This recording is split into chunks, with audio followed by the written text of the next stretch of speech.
अखंड भारतामध्ये पहिल्यांदा मुलींची शाळा काढणारं दाम्पत्य म्हणजे ज्योतिराव फुले आणि सावित्रीबाई फुले यांच्या पुण्यातल्या गंजपेठेतील वाड्याला आज आपण भेट देणार आहोत.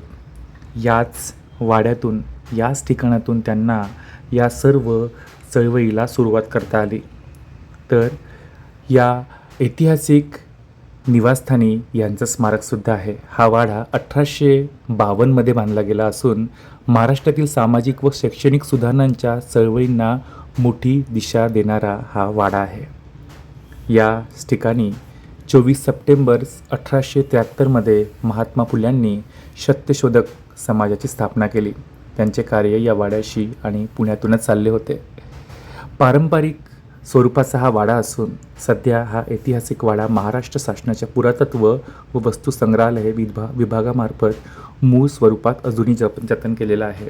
याच वाड्यामध्ये आपल्याला त्यांच्या हे जे बघताय हे त्यांचं स्वयंपाकघर, फुले दाम्पत्यांचं स्वयंपाकघर या ठिकाणी होतं. याच ठिकाणी बाहेर त्यांची विहीरसुद्धा आहे. त्या विहिरीत त्यांनी अस्पृश्यांना पहिल्यांदा पाणी पाजलेलं होतं. खूप अशा समाजसुधारक, अस्पृश्यांविषयी असो किंवा मुलींविषयी असो ज्या चळवळी झाल्या त्या सर्व याच वाड्यात झाल्या आहेत.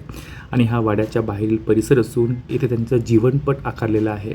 याच ठिकाणी आपल्याला गेल्यावर आपल्या महात्मा फुले, सावित्रीबाई फुले यांच्या जीवनातील सर्व एकूण एक पट आपल्याला आठवतो की त्यांनी जे केलेले कार्य आहे, त्यांच्यासोबत ज्या घडलेल्या गोष्टी आहेत त्या सर्वांना उजाळा देण्याचा आणि त्यांना नमन करण्याचा हाच एक मोठा पर्याय आपल्याकडे असू शकतो. आपण येथे जाऊन